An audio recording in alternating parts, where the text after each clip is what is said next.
Our journey to investigate the Israeli military's claims begins in the rubble of what they say was a residential building.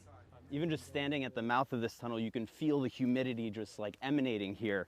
And this is the way that we go in to what they say is an extensive tunnel system in Bani Suhaila.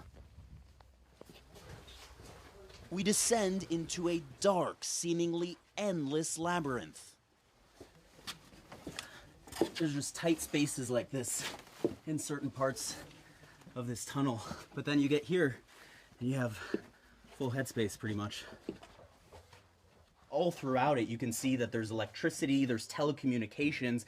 The Israeli military says that this tunnel system actually leads to a Hamas command center, which they say was used by Hamas fighters to coordinate their attacks.